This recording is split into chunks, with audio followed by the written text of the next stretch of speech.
वसुदेवसुतं देवं कंसचाणूरमर्दनं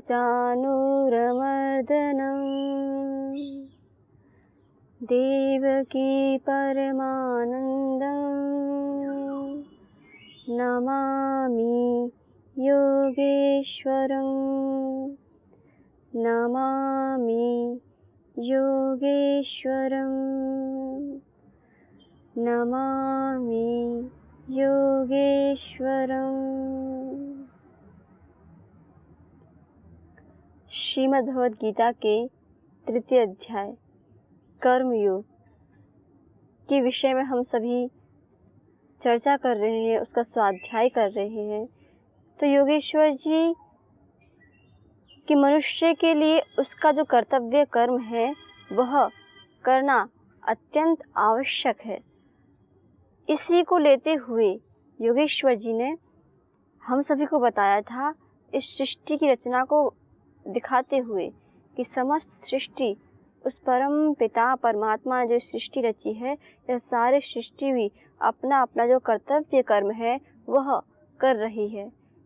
जिसका जो निर्धारित कर्म है उस कर्म को कर रही है। तो योगेश्वर जी बताना चाह रहे हैं अर्जुन को कि देखो, तो इसलिए जो तुम्हारा कर्तव्य कर्म है, निर्धारित कर्म है, वह भी आपको करना चाहिए। तो इसी को लेते हुए फिर योगेश्वर जी ने दिखाया कि एवं प्रवर्तितम चक्रम नानुवर्तयति यः अघायुरिंद्रिया रामो मोघम पार्थ सजीवति।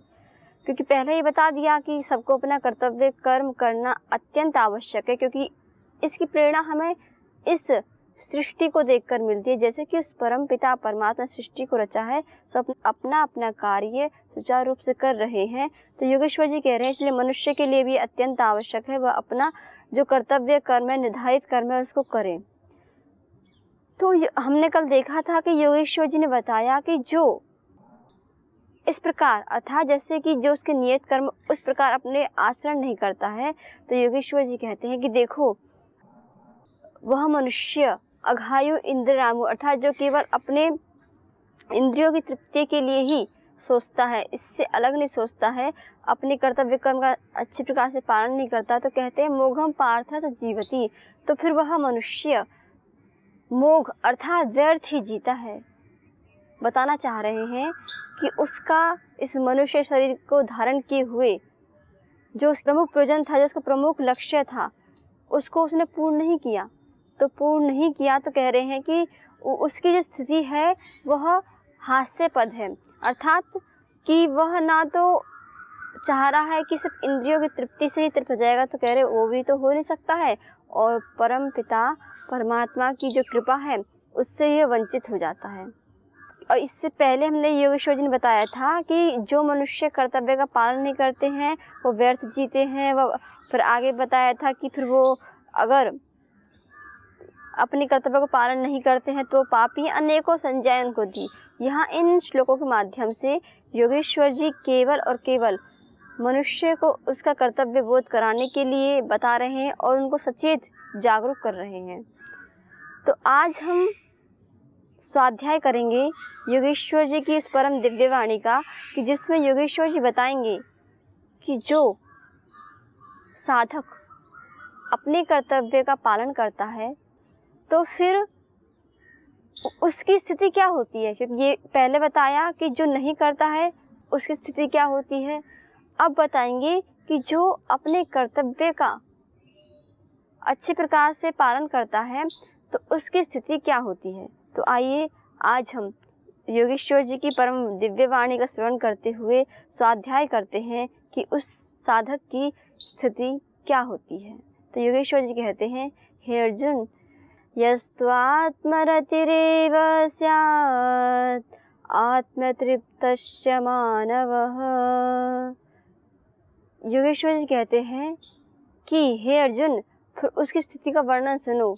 यस्तु आत्मरतिरेव स्यात् आत्मतृप्तस्य मानवः। फिर क्या होता है कि जब वह साधक अपने कर्तव्य कर्म का सुचारू रूप से पालन कर रहा होता है, तो यस्तु यह अर्थात जो मनुष्य अपने कर्तव्य का पालन करता है, तो कहते हैं आत्मरतिरेव स्यात्, तो फिर वह अपनी आत्मा में ही रमण करता है।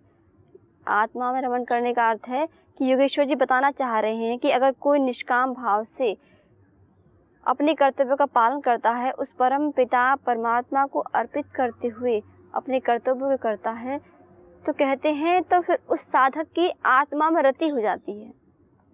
आत्मा में रति का अर्थ है कि फिर वह साधक सुख के लिए वस्तुओं व्यक्तियों पर डिपेंड नहीं होता है, निर्भर नहीं होता है। उसकी जो सुख, जो शांति, जो आनंद उसे मिलना था वह उसे अपने अंदर ही मिल जाता है। और कहते आत्मतृप्तस्य मानवः, और वह अपनी आत्मा में रमण करता हुआ अर्थात अपने आप में रहता हुआ कहते हैं कि वह पूर्ण तृप्ति की अनुभूति करता है। फिर आगे कहते हैं आत्मन्यैव ससंतुष्टस् तस्य कार्यं न विद्यते यस्तु आत्मरतिरेव स्यात् आत्मतृप्तस्य मानवः आत्मन्यैव ससंतुष्टस् तस्य कार्यं न विद्यते। कि फिर वह आत्मन्यैव ही संतुष्टस् तस्य कार्यं न विद्यते, कि जो अपने कर्तव्य का पालन करता है तो वह पूर्ण रूप से संतुष्ट रहता है, तो उसके लिए फिर कोई भी कार्य अर्थात ऐसा कार्य नहीं होता कि जो उसके लिए करने के योग्य हो। तो आइए सज्जनों, इसी श्लोक को हम विस्तार पूर्वक देखते हैं कि जो योगेश्वर जी बता रहे हैं वह कैसे होता है। तो कह रहे हैं यस्तु आत्मरतिरेव स्यात्, तो उस मनुष्य के लिए, जैसे कि जो सामान्य मनुष्य होते हैं उनका जो सुख होता है मान सम्मान प्रतिष्ठा पद या अन्य वस्तुओं व्यक्तियों पर निर्भर होता है, लेकिन योगेश्वर जी कह रहे हैं देखो जो अपने कर्तव्य कर्म का निष्काम भाव से सेवा पूर्वक जो पालन करता है तो फिर वह अपने आप में संतुष्ट रहता है, एक संतुष्टि की अनुभूति करता है। देखो इस उदाहरण को हम एक धरातल पर लेके आते हैं कि कैसे ऐसे होता है कि मान लो जैसे कि एक विद्यार्थी है, स्कूल में कुछ कार्य दिया गया घर में करने के लिए, अगर वह विद्यार्थी घर में आकर उस कार्य को ना करे, अपना पूरा समय खेलने में या अन्य को जो क्रियाएं होती हैं उनमें बिता दे लेकिन पढ़े ना, और जैसे ही वह नेक्स्ट डे जब जाएगा स्कूल में तो फिर आप इसको बता सकते हैं कि क्या वह संतुष्टि की अनुभूति करेगा, कि जब वह जाएगा उसको याद आएगा कि हाँ कुछ कार्य दिया गया था करने के लिए तो वह उस कार्य को नहीं करके जाएगा तो क्या होगा। तब तो घर में था कुछ नहीं हुआ, लेकिन जैसे ही स्कूल में प्रवेश किया, विद्यालय में आया तो क्या होता है, उसको स्मरण आता है कि कुछ कार्य दिया गया था लेकिन उसने अपने कर्तव्य का पालन नहीं किया। अब बहुत दुखित होता है, दुखित अर्थात संतुष्ट नहीं होता है, बेचैन हो जाता कि अब जो है अध्यापक की डांट पड़ेगी, तो इस प्रकार से वह बेचैन रहता है। तो इसका ही विपरीत उदाहरण हम देखें, मान लो एक स्टूडेंट को कार्य दिया गया, उसने अपना कार्य जो भी गृह कार्य दिया अच्छे प्रकार से किया, और जब वह नेक्स्ट डे जाएगा विद्यालय में तो फिर वह एक आत्मसंतुष्टि की अनुभूति करेगा अर्थात प्रसन्न रहेगा। तो यह जो बता रहे हैं योगेश्वर जी, यही बता रहे हैं कि देखो साधारण मनुष्य भी कोई भी हो, अगर वह संतुष्टि की अनुभूति करना चाहता है अपने जीवन में तो योगेश्वर जी कह रहे हैं कि उसके लिए यह एक मुख्य बिंदु है कि उसको अपने कर्तव्य का पालन करना हो। जैसे कि हमने अभी उदाहरण देखा एक स्टूडेंट का कि अगर वह अपने कर्तव्य का जो उसको कार्य दिया गया उसको अच्छे प्रकार से करके जाता है तो वह बहुत ही प्रसन्न रहता है, संतुष्ट रहता है। अगर नहीं करके जाता है बेचैन रहता है। और मान लो परीक्षा भी हो उस समय या टेस्ट लिया जा रहा हो स्कूल में, तो या तो फिर वह क्या करेगा, नकल करेगा या फिर अन्य प्रकार से बचने की चेष्टा करेगा। तो योगेश्वर जी ऐसा ही कहना चाह रहे हैं कि जो मनुष्य फिर अपने कर्तव्य का पालन नहीं करता है तो फिर वह क्या करता है, अपने किए हुए को ढकता है या फिर वह उससे बचता है। और तो और कभी कभी तो वह ऐसा कदम भी उठा लेता है कि जो उसको नहीं करना चाहिए था। तो योगेश्वर जी कह रहे हैं कि फिर ऐसे ही एक साधक की स्थिति होती है कि जब वह अपने कर्तव्य का पूर्ण रूप से अच्छे प्रकार से पालन करता है और निष्काम भाव से, ये बात हमेशा सदैव याद रखने योग्य है, स्मरण करने योग्य है कि देखो कर्म तो सभी करते हैं, एक संतुष्टि आत्मतृप्ति की अनुभूति कर पाते हैं? ना। तो कौन कर पाता है? तो योगेश्वर जी उसका एक सीधा सा सरल तरीका बता रहे हैं कि वही कर पाता है जिसको बार बार गीता में वर्णन किया गया है, जिसके लिए ही कहा गया है। हर एक अध्याय में, हर एक श्लोक में मुख्यतः एक यही बिंदु आता है कि कैसे मनुष्य कर्म करे, अर्थात निष्काम भाव से आसक्ति को त्याग कर कर्म करे। जब वह भगवत परायण होकर कर्म करे तो फिर वह आत्मसंतुष्टि के लिए वह कर्म कर रहा होता है, तो उसको अनुभूत कर सकता है अपने अंदर। नहीं तो फिर वह जैसा कि साधारण मनुष्य करते हैं, जब आत्मसंतुष्टि नहीं होती है, जब उसे अपने कर्मों से सुख नहीं मिलता है आंतरिक, तो फिर वह अन्य जो पद है, मान है, सम्मान है, प्रतिष्ठा है या अन्य व्यक्तियों पर निर्भर रहता है। तो फिर वह जो ये स्थिति है कभी भी मनुष्य को तृप्त नहीं कर सकती है। तो इस स्थिति का वर्णन कठोपनिषद में बहुत अच्छे प्रकार से किया गया है, क्योंकि जब संवाद चल रहा होता है नचिकेता और यमराज के बीच, जब नचिकेता 3 वर मांगता है, 2 वर तो यमराज दे देते हैं उनको, लेकिन जो तृतीय वर्ण होता है वह अत्यंत महत्वपूर्ण होता है। वह तृतीय वर उस परम पिता परमात्मा को जानने के लिए, आत्म तत्व को पहचानने के लिए होता है।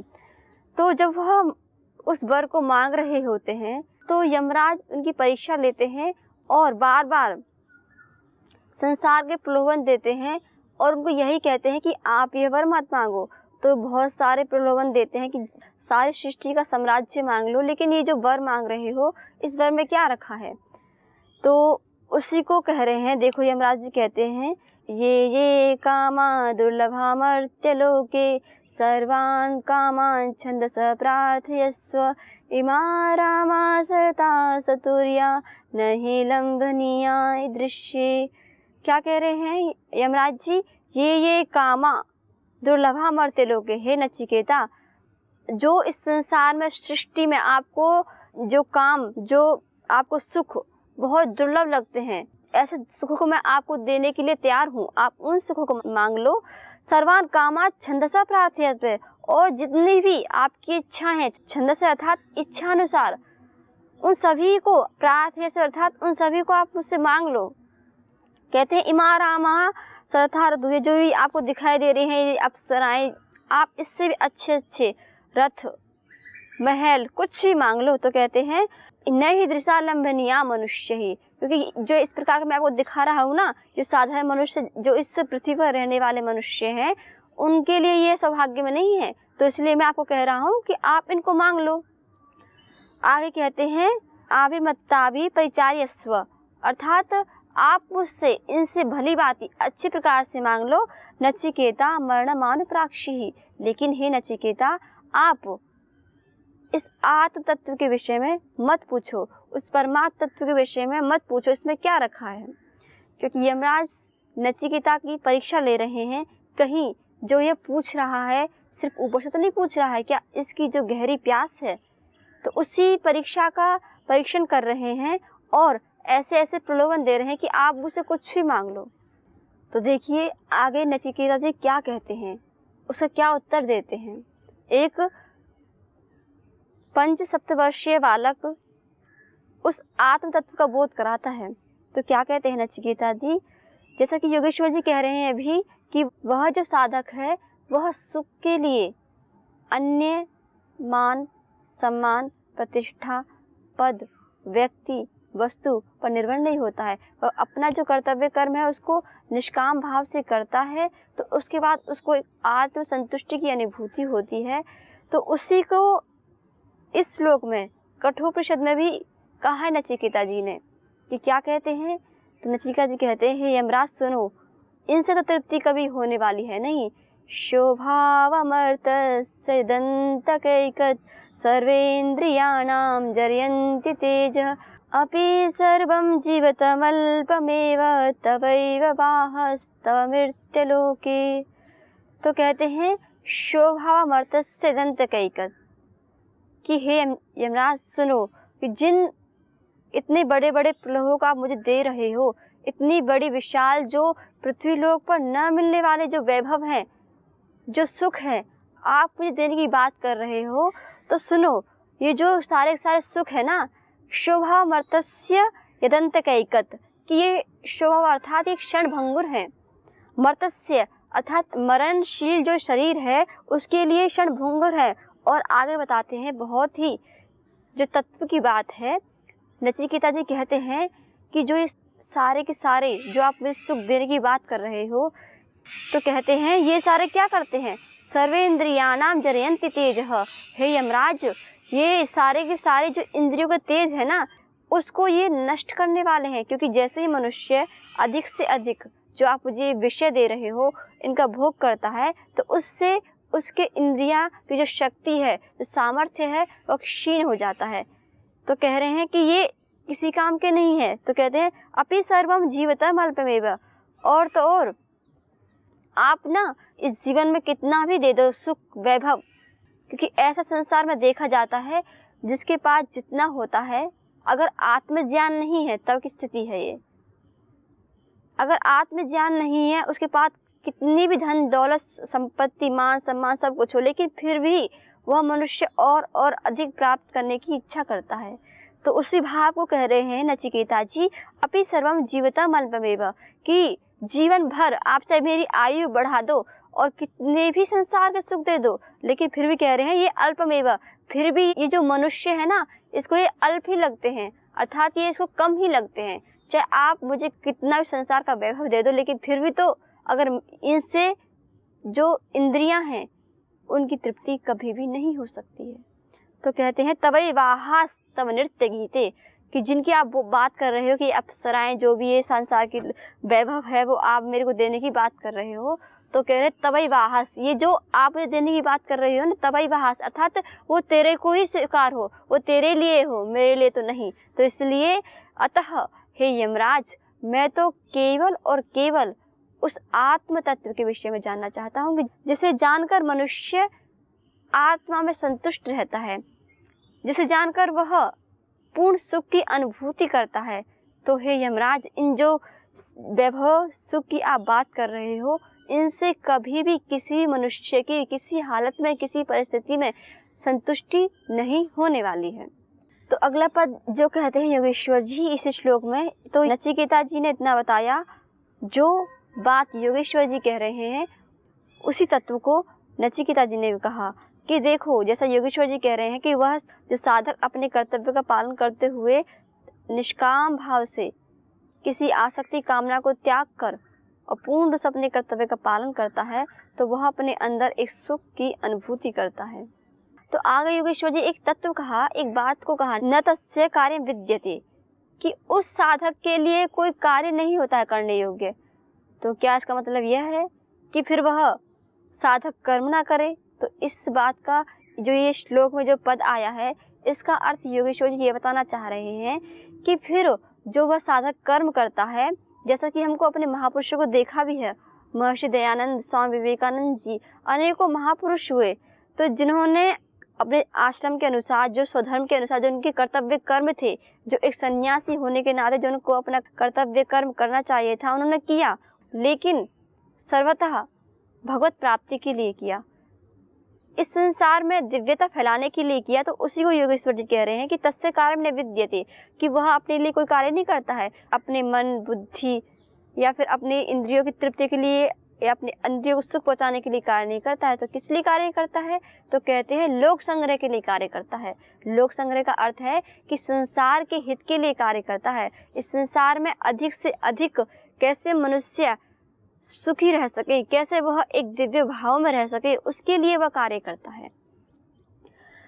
क्योंकि जैसे हम देखते हैं श्वासों का चलना एक अपने आप से स्वाभाविक है, ऐसे ही उस मनुष्य के द्वारा, उस महापुरुष के द्वारा जब वह कार्य करता है तो स्वाभाविक होते हैं कि उसके पीछे उसकी कोई लालसा कामना कुछ नहीं होता, सिर्फ एक ही दृष्टि होती है, अपने कर्तव्य कर्म से उस परम पिता परमात्मा का कृपा का पात्र बनना, उसकी प्रसन्नता को प्राप्त करना और इस संसार में दिव्यता फैलाना।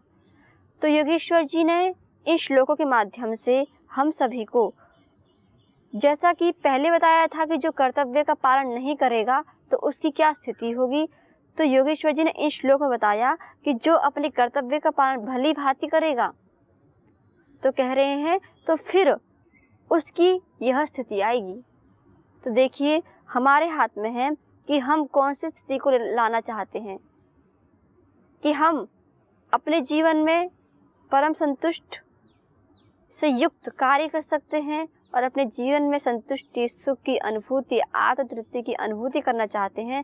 तो योगेश्वर जी कह रहे हैं कि देखो कोई भी मनुष्य महापुरुष बन सकता है अगर इस प्रकार वह अपने कर्मों को करेगा। तो इसके लिए यह नहीं है, क्योंकि देखो किसी किसी को लगता है, ऐसा सोचते हैं, जो योगेश्वर जी बता रहे हैं ये तो किसी महापुरुष के लिए ना। महापुरुष वही हो जाता है जो उस तत्व के अनुसार चलेगा, ऐसा वर्तेगा। तो प्रत्येक साधारण से साधारण मनुष्य अगर अपने कर्तव्य कर्म को, चाहे वो गृहस्थ हो या फिर वानप्रस्थ हो या संन्यास आश्रम हो, कोई भी हो, या फिर उसका बाल्यकाल हो, जो उसके लिए कर्तव्य कर्म निर्धारित किए गए हैं देश काल परिस्थिति के अनुसार, तो उन कर्तव्य कर्मों को वह केवल इस भाव से करे। अपने परिवार का पालन करना, अनेकों जो क्रियाएं होती हैं, सब कार्य वह इसी भाव से करे कि यह मेरा कर्तव्य कर्म है, क्योंकि मैं अभी इसी के लिए नियुक्त हूँ। और वह इन कार्यों को उनमें लिप्त ना हो, उन कार्य से अनासक्त होता हुआ अगर वह निष्काम भाव से परमात्मा की प्रीति के लिए अगर कर्म करता है, तो यह कर्म उसको सुख देने वाले होते हैं। अर्थात यह कर्म उसके अंदर एक संतुष्टि, आत्मतृप्ति की अनुभूति कराने वाले होते हैं। आखिरकार इस मनुष्य का लक्ष्य भी यही होता है। प्रत्येक संसार का मनुष्य जो कार्य कर रहा है, अगर किसी से हम पूछें कि आप ये कर्म क्यों कर रहे हो, तो सबका उत्तर यही होगा कि इससे सुख पाने के लिए। लेकिन होता क्या है कि सुख पाने की चाह में मनुष्य दुख को पा लेता है। तो योगेश्वर जी एक बहुत अमुक अचूक उपाय बता रहे हैं कि साधक कैसे इस संसार में अपने जीवन को जिए, कर्तव्य कर्म को करते हुए अपने अंदर एक आत्म संतुष्टि, आत्म तृप्ति की अनुभूति करे। तो आइए सज्जनों, हम सभी योगेश्वर जी की परम दिव्य वाणी को अपने अंतःकरण में उतारते हुए, अपने जो कर्तव्य कर्म है उसको निष्काम भाव से करते हुए, तो हम भी अपने अंदर फिर एक आत्म संतुष्टि, तृप्ति की अनुभूति करेंगे। तो आज हम योगेश्वर जी की वाणी को यहीं विराम देते हैं। कल हम फिर से विचार करेंगे कि योगेश्वर जी साधकों के उद्धार के लिए और क्या अनमोल वचनों को कहते हैं। तो आप सभी को ओम। ओम शांति शांति शांति।